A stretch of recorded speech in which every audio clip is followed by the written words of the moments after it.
तो हेलो दोस्तों, आपका स्वागत है मेरे न्यू चैनल। मेरी पहली वीडियो है। मेरे चैनल का नाम रियलिस्टिक पे है। यह हिस्ट्री की एशियंट हिस्ट्री की क्लास है। इसमें R O and A R O के जो प्रीवियस ईयर के क्वेश्चन आए हैं वो हैं इलाहाबाद हाई कोर्ट वाले आर ओ में। आओ चलो देखते हैं। पहला क्वेश्चन, कृषि 7500 BC में अस्तित्व में आई थी। निम्नलिखित पौधों में से किसकी खेती सर्वप्रथम शुरू हुई थी? इसके ऑप्शन है आपके मक्का और कपास। दूसरा बी है चावल और मक्का। सी ऑप्शन है मूंगफली और चावल। और आपका डी ऑप्शन है गेहूँ और जौ। कृपया आप भी सोचिए और मैं भी इसका आंसर देता हूँ। इसका आंसर है डी, गेहूँ और चावल।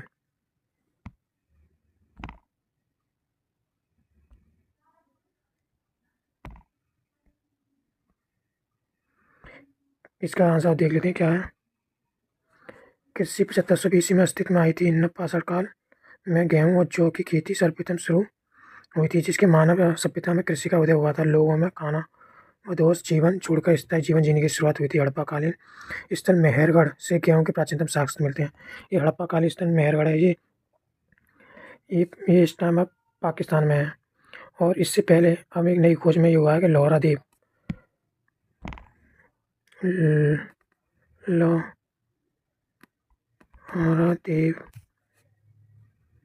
लोहरा देव में सबसे पहले कृषि के साक्ष्य मिले हैं। इसका दूसरा क्वेश्चन देखते हैं। इसके भीमबेटका शिलान्यास पुरापाषाण काल का एक पुरातात्विक स्थल है। यह किस भारतीय राज्य में स्थित है? आपके ऑप्शन है बी ए बिहार, बी मध्य प्रदेश, सी हरियाणा, डी राजस्थान।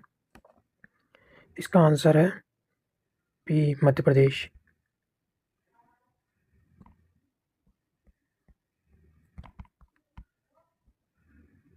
आओ इसका डिटेल एक्सप्लेनेशन देख लेते हैं। भीमबेटका शिलान्यास पुरापाषाण काल का एक पुरातात्विक स्थल है। यह मध्य प्रदेश राज्य में स्थित है। इसकी खोज 1957 से 1958 में डॉक्टर विष्णु श्रीधर वाकणकर द्वारा की गई थी। भीमबेटका क्षेत्र को भारतीय पुरातत्व सर्वेक्षण भोपाल ने अगस्त 1990 में राष्ट्रीय महत्व का स्थल घोषित किया। जुलाई 2003 में यूनेस्को ने इसे विश्व धरोहर स्थल में घोषित किया। आइए तीसरा क्वेश्चन देखते हैं। पाषाणकालीन भस्मावशेष ढेर किस नवपाषाणकालीन सभ्यता क्षेत्र से जुड़ा है? आपके ऑप्शन है पूर्वी भारत, दक्षिणी भारत, तीसरा उत्तर विंध्य क्षेत्र है, चौथा पूर्वी और उत्तर प्रदेश। इसका आंसर है बी ऑप्शन। आइए इसका डिटेल एक्सप्लेनेशन देखते हैं। भस्मावशेष ढेर इसका मतलब होता है राख के टीले, मुख्यतः दक्षिण भारत में नवपाषाणकालीन सभ्यता क्षेत्र में पाए गए हैं। कर्नाटक के बेल्लारी जिले में स्थित संगम कल्लू स्थल से गोबर के उपलों को जलाकर राख होने के प्रमाण मिले हैं। कि तेलंगाना के उतनूर से भी 2000 ईसा पूर्व के लगभग समय के राख और जली हुई मिट्टी के ढेर प्राप्त हुए हैं। आइए चौथा क्वेश्चन देखते हैं।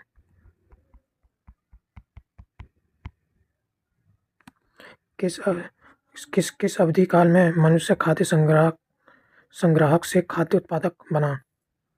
आपको पहला ऑप्शन है पुरापाषाण काल, बी मध्यपाषाण युग, सी नवपाषाण युग, डी ताम्रपाषाणिक युग। इसका आसान आंसर होना चाहिए समय अवधि में मनुष्य खाद्य संग्राहक से खाद्य उत्पादक बना। इसका नवपाषाण काल, सी देख लेते हैं। हाँ सही है। उस पुरापाषाण युग के दौरान प्रारंभिक मानव भोजन संग्रह करने वाला था। पुरापाषाण युग के दौरान मानव केवल भोजन को संग्रह करता था। एक स्थान से दूसरे स्थान भोजन की तलाश में भटकते रहते थे। परंतु नवपाषाण युग के दौरान मानव द्वारा खाद्य फसलों को उगाना शुरू कर दिया गया था और वह खाद्य संग्राहक से खाद्य उत्पादक के रूप में परिवर्तित हो गए थे। इस काल में खाद्य वस्तु के उत्पादन से कृषि को बढ़ावा मिला। धीरे धीरे स्थायी जीवन जीने की प्रक्रिया आरंभ हो गई। आइए नेक्स्ट क्वेश्चन देखते हैं। भारत में निम्नलिखित में से किस स्थल से प्रागैतिहासिक मानव के प्राचीनतम जीवाश्म पाए गए हैं? आपके ऑप्शन है पहला भीमबेटका, हथनोरा, सराय नारायण, दमदमा। इसका आंसर होगा आपका सराय नारायण मेरे अकॉर्डिंग। चलो देखते हैं इसका आंसर क्या है। हथनोरा। भाई ये आंसर गलत हो गया। इसका आंसर है बी करेक्ट। भारत में प्रागैतिहासिक मानव के प्राचीनतम जीवाश्म नर्मदा घाटी में हथनोरा नामक स्थान से प्राप्त हुए। इसकी खोज 1982 में अरुण सोनकिया ने की थी। ये जीवाश्म होमो इरेक्टस मानव से संबंधित है। भाई प्लीज़ मेरे चैनल को सब्सक्राइब कर देना, मेरी पहली वीडियो है, प्लीज़ भाई सपोर्ट करना। अभी ऐसे धीमे धीमे करके बढ़ूँगा। आइए नेक्स्ट क्वेश्चन देखते हैं। भारतीय उपमहाद्वीप में कृषि के प्रथम प्रमाण कहाँ प्राप्त हुए हैं? आपका ऑप्शन है ब्रह्मगिरी, चिरांद, मेहरगढ़, बुरजूम। इसके अकॉर्डिंग तो मेहरगढ़ होगा सी। वैसे अब जो आया लौहरादेव जो यूपी के संत कबीरनगर में है। आइए देखते हैं इसका क्या होगा। ये सी इसका आंसर है सी। नवीनतम खोजों के आधार पर भारतीय उपमहाद्वीप में प्राचीनतम कृषि साक्ष्य वाला स्थल उत्तर प्रदेश के लौहरादेव संत कबीरनगर में पाया गया है। इस खोज से पूर्व भारतीय उपमहाद्वीप का प्राचीनतम कृषि साक्ष्य स्थल मेहरगढ़ पाकिस्तान गेहूं का साक्ष्य मिले हैं। देखो मैंने कहा था लौहरादेव संत कबीरनगर, अब यही है नवीनतम। आइए नेक्स्ट क्वेश्चन देखें। मानव इतिहास में लौह युग कब शुरू हुआ? आपके ऑप्शन है 1200 BC से लेकर 600 BC तक, 1200 BC से लेकर 1150 AD तक। आपका तीसरा ऑप्शन है 1500 BC से लेकर 1150 BC तक, 1800 BC से लेकर 300 BC तक। मेरे अकॉर्डिंग इसका आंसर ए होना चाहिए, 1200 BC से लेकर 1600। आइए चलो देखते हैं। इसका आंसर यही है, यही करेक्ट है। मानव इतिहास में लौह युग की शुरुआत 1200 ईसा पूर्व से 600 ईसा पूर्व के मध्य मानी जाती है। प्रारंभिक लौह युग की शुरुआत कांस्य युग के बाद हुआ। भारत के परिप्रेक्ष्य में तमिलनाडु से मिले उपकरणों के आधार पर यहाँ 1400 ईसा पूर्व लोहे की प्राप्ति हुई और 1200 ईसा पूर्व के लगभग इसके उपकरण बनने लगे। उस समय उत्तर भारत में वैदिक काल का था, जिसमें कि आर्यों ने लोहे को श्याम अयस्क कहा। आर्यों ने लोहे को क्या कहा है? श्याम अयस्क। पुरापाषाण युग में आदि मानव के मनोरंजन का स्रोत था। आइए इसके ऑप्शन। धूत क्रीड़ा क्रीड़ा क्रीड़ा संगीत, घुड़सवारी, आखिट। मेरे हिसाब से इसमें आखिट हंटिंग होना चाहिए। चलो देखते हैं। आइए सही है, इसका आंसर डी है। आइए एक्सप्लेनेशन देखते हैं। पुरापाषाण काल में आदि मानव के मनोरंजन का साधन शिकार, आखिट का मतलब होता है शिकार, वे मुक्त शिकार पर ही निर्भर रहते थे। हाँ ये बात हकीकत है, पुरापाषाण काल में लोग शिकारी तो करते थे। उनका भोजन मांस एवं कंदमूल था, कच्चा मांस खाते थे। हाँ ये पुरापाषाण काल में आग का आविष्कार हो गया था, पर लेकिन इसके प्रयोग से ये लोग अपरिचित थे। आइए नेक्स्ट क्वेश्चन। भारत संस्कृति का एक प्रमुख केंद्र स्थल भीमबेटका में है। कौन सा भीमबेटका? भीमबेटका कहाँ पर है? गुजरात में, पंजाब में, मध्य प्रदेश में, राजस्थान में। इसका आंसर होगा सी, मध्य प्रदेश में। भारत के मध्य प्रदेश प्रांत राज्य के रायसेन जिले में स्थित भीमबेटका एक पुरापाषाणकालीन आवासीय स्थल है। यह आदि मानव द्वारा बनाए गए शैल चित्रों और शिलान्यासों के लिए प्रसिद्ध है। इन चित्रों को पुरापाषाण काल से मध्य पाषाण काल के समय का माना जाता है। ये चित्र भारतीय उपमहाद्वीप में मानव जीवन के प्राचीनतम चिन्ह हैं। इसकी खोज 1957 डॉक्टर विष्णु श्रीधर वांकणकर द्वारा की गई थी। आइए नेक्स्ट क्वेश्चन देखते हैं। निम्नलिखित में से किस प्रारंभिक भारतीय पुरातत्व की मुख्य अवधियों के घटनाक्रम के अनुसार क्रमबद्ध किया गया है? नवपाषाण काल, मध्यपाषाण काल, पुरापाषाण काल, हड़प्पा का सभ्यता। फिर आपका पहला ऑप्शन। दूसरा ऑप्शन है कि पहले पुरापाषाण काल आया था, फिर उसके बाद मध्यपाषाण काल, फिर नवपाषाण काल, फिर हड़प्पा सभ्यता। आपका तीसरा ऑप्शन है पुरापाषाण काल, नवपाषाण काल, मध्यपाषाण काल, उसके बाद हड़प्पा। आपका चौथा ऑप्शन है हड़प्पा सभ्यता, पुरापाषाण काल, मध्यपाषाण काल, नवपाषाण काल। इसका आंसर होगा बी। सबसे पहले पुरापाषाण काल आया था, फिर उसके बाद मध्यपाषाण काल, फिर नवपाषाण काल, फिर हड़प्पा सभ्यता। इसका आंसर हो गया बी। आइए इसका एक्सप्लेनेशन देख लेते हैं। भारतीय पुरातात्विक की मुख्य अवधि के घटनाक्रम के अनुसार क्रम निम्न है। सबसे पहले पुरापाषाण काल, फिर मध्यपाषाण काल, फिर नवपाषाण काल, फिर हड़प्पा सभ्यता। आइए नेक्स्ट चैप्टर की शुरुआत करते हैं। सिंधु घाटी सभ्यता, इंडस वैली सिविलाइजेशन। सिंधु घाटी के उत्खनन में पाए गए निम्नलिखित अवशेषों में से कौन सा अवशेष वाणिज्य और वित्तीय विस्तार को सूचित करता है? मिट्टी के बर्तन, मुद्रा, मोहर, नौका, मकान। वित्तीय वाणिज्य मोहर होना चाहिए इसका। मिट्टी के बर्तन, घर में, नौका। देखते हैं इसका आंसर क्या है। बी सही है, मुद्रा और मोहर शील्ड्स होंगे। आइए इसका एक्सप्लेनेशन देखते हैं। सिंधु घाटी के उत्खनन में पाए गए मुद्रा या मोहर के अवशेष वाणिज्य और वित्तीय विस्तार को सूचित करता है। सिंधु घाटी स्थल लोथल से फारस की मोहरें तथा कालीबंगा से बेलनाकार मोहरें मिली हैं। ये सभी प्रमाण सिंधु घाटी सभ्यता के अंतर्राष्ट्रीय व्यापार की ओर संकेत करते हैं। आइए नेक्स्ट क्वेश्चन। निम्नलिखित में से कौन सा हड़प्पा स्थल नहीं है? आपका ऑप्शन है पहला लोथल, दूसरा धोलावीरा, तीसरा मेहरगढ़, चौथा सोक्ताकुआ। ये तीनों ऑप्शन ए बी सी ये तीनों तो हैं, पर सोक्ताकुआ ये नहीं है, हड़प्पा स्थल नहीं है। आइए इसका एक्सप्लेनेशन देखते हैं। सही है इसका आंसर मेहरगढ़। ओह अच्छा, इसमें हड़प्पा शहर नहीं है, हड़प्पा अच्छा हड़प्पा के अंदर नहीं है मेहरगढ़।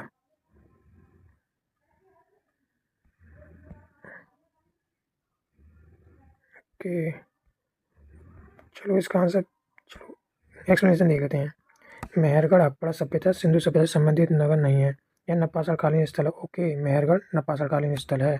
यहाँ पर प्राचीनतम कृषि एवं पशुपालन से संबंधित साक्ष्य प्राप्त हुए हैं। मेहरगढ़ पाकिस्तान के बलूचिस्तान प्रांत में बिलन नदी के किनारे स्थित है। इन मन से निकलिए, ऐसे निकल जाता है एग्जाम में भी, पढ़ा है मैंने। हड़प्पा वाले किस से परिचित नहीं थे? स्वर्ण और चांदी से, तांबा और कांसे से, टिन और सीसा से, लोही से। इसका आंसर है डी, लोही से नहीं थे। आइए एक्सप्रेशन देख रहे हैं, आंसर डी। हड़प्पा वासी तांबा, कांसा, चांदी, टिन, सीसा जैसी धातुओं से परिचित थे और विभिन्न रूप में इसका उपयोग करते थे, परंतु यह लोहे से अपरिचित थे। इस समय के शिल्पकार तांबे के साथ साथ कांसे की कलाकृतियाँ, सोने चांदी के हार एवं भुजबंद आदि आभूषण निर्मित किए थे। नेक्स्ट क्वेश्चन आइए देखते हैं। खालिस्तान के अवशेष सिंधु घाटी सभ्यता में पाए गए हैं। लेख, ताम्र, कला या मिट्टी बर्तन निर्माण।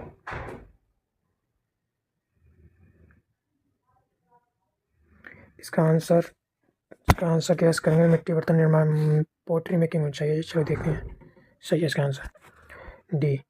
कुम्हार द्वारा मिट्टी के बर्तन बनाने के अवशेष सिंधु घाटी सभ्यता में पाए गए हैं। राजस्थान में स्थित सैंधव स्थल कालीबंगा से मिट्टी के बर्तन और काली चूड़ियाँ के प्रमाण मिले हैं। भाई लोग मैं भी आपके साथ ही पढ़ रहा हूँ, कोई मैं पहले पढ़ा नहीं हूँ, मैं भी आपके साथ ही प्रिपरेशन कर रहा हूँ।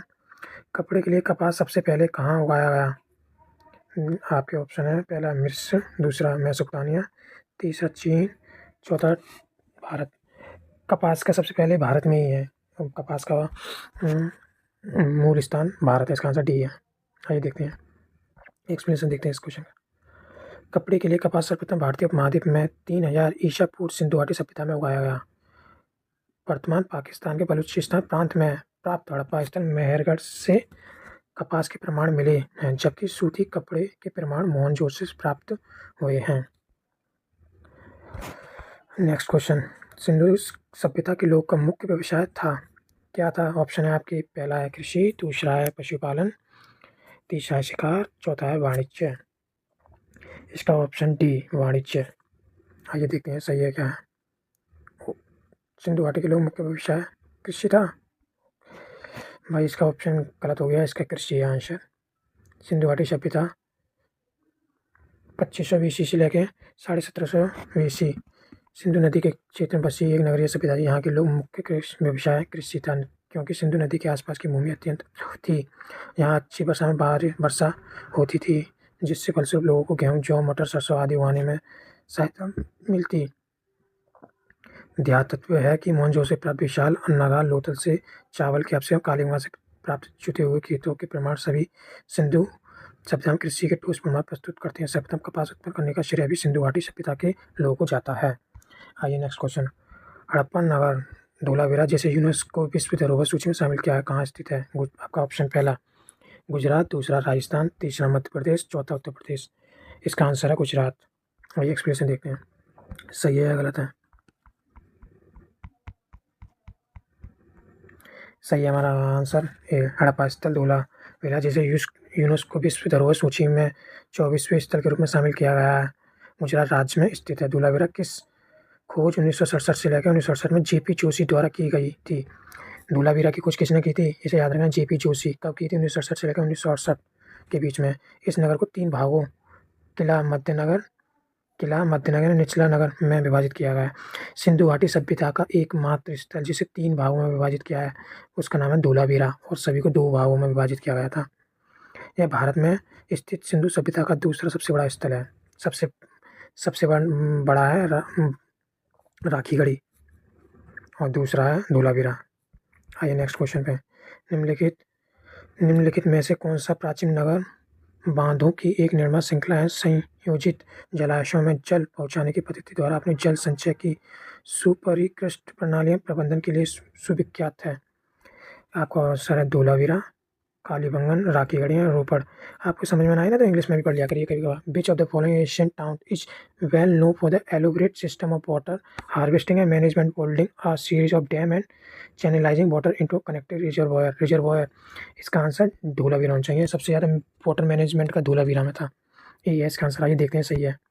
सही है हमारा आंसर। धोलावीरा प्राचीन नगर बांधों की एक निर्माण श्रृंखलाएं संयोजित जलाशयों में जल पहुंचाने की पद्धति द्वारा अपने जल संचय की सुपरिष्कृत प्रणालियों प्रबंधन के लिए सुविख्यात है। धोलावीरा गुजरात के कच्छ जिले के भचाऊ तालुका में खादी नाम के द्वीप पर स्थित है। इसका उत्खनन आर.एस. बिष्ट के निर्देशन में किया गया था। इसका याद रखना, धोलावीरा का उत्खनन किसने किया था? आर.एस. बिष्ट, क्योंकि आता है। आइए नेक्स्ट क्वेश्चन। गाजियाबाद जिले के आलमगीरपुर का पुरातात्विक खोज को दर्शाता है? हड़प्पा संस्कृति, वैदिक संस्कृति, मौर्य संस्कृति, गुप्तकालीन संस्कृति। इसका आंसर है हड़प्पा संस्कृति, क्योंकि आलमगीरपुर में ही उत्तर प्रदेश, मेरठ यूपी के मेरठ में आलमगीरपुर पाया जाता है, जो सिंधु घाटी सभ्यता का पूर्व का एक वो था, नगर था। मेरठ जिला, ये एक्सप्लेनेशन देखते हैं इसका।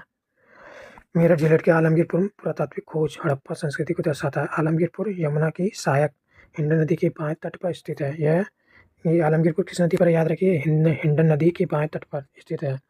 यह हड़प्पा सभ्यता का सर्वाधिक पूर्वी पुरास्थल है। इसकी खोज 1958 में भारत सेवक समाज द्वारा उत्खनन यज्ञदत्त शर्मा द्वारा कराया गया। आइए नेक्स्ट क्वेश्चन देखते हैं। सिंधु सभ्यता का स्थल कालीबंगन किस राज्य में अवस्थित है? राजस्थान, गुजरात, मध्य प्रदेश, उत्तर प्रदेश। इसका आंसर है राजस्थान। Option A Rajasthan. आइए देखते हैं सही है गलत है। हमारा आंसर सही है ये सिंधु। आइए इसका एक्सप्लेनेशन लिख पढ़ते हैं। सिंधु घाटी सभ्यता का प्रमुख स्थलों में से एक कालीबंगन राजस्थान में घग्गर नदी के तट पर स्थित है। इसकी खोज अमलानंद घोष, किसने करी थी कालीबंगन की खोज? अमलानंद घोष और बी.बी. लाल और बी के थापर ने की थी। अमलानंद घोष, बी.बी. लाल और बी के थापर ने की थी। ये क्वेश्चन आ चुका है कई बार और भी एग्जामों में। यहाँ से प्राप्त हड़प्पा और हड़प्पाकालीन अवशेष प्राप्त हुए हैं, जहाँ से चूड़ियों के अवशेष भी प्राप्त हुए हैं। आइए नेक्स्ट क्वेश्चन देखते हैं। सिंधु सभ्यता का काल कब था? 2500 BC से लेकर 1750 BC तक, 1500 BC से लेकर 600 BC तक, 600 BC से लेकर 322 BC तक, 322 BC से लेकर 125 BC तक। इसका ऑप्शन होगा, आंसर होगा ए, 2500 BC से लेकर 1750 BC तक। आइए इसका एक्सप्लेनेशन देखते हैं। इस सभ्यता को कांस्य युगीन सभ्यता भी कहते हैं, क्योंकि इस काल में कांस्य बनाने की तकनीकी का आविष्कार हुआ था। हड़प्पा लोगों के शहर के घेरों में कौन सी विन्यास प्रणाली का अनुसरण किया गया था? Which layout pattern was following in the house of the town of Harappa peoples? कमल पुष्प जैसा आकार, वृत्ताकार, जाली, ग्रिड जैसी शैली, त्रिकोणीय शैली। ग्रिड पैटर्न, जाली शैली। ये इसका आंसर है सी। देखते हैं सही है। आइए आप इसका एक्सप्लेनेशन पढ़ लीजिए। आइए नेक्स्ट क्वेश्चन में चलते हैं। हड़प्पा सभ्यता की खोज वर्ष में हुई थी? कब हुई थी हड़प्पा सभ्यता की खोज? 1901 में, 1921 में, 1935 में, 1942 में। हड़प्पा सभ्यता की खोज दयाराम साहनी ने 1921 में की थी। इसका ऑप्शन बी सही है। आइए इसका एक्सप्लेनेशन देखते हैं।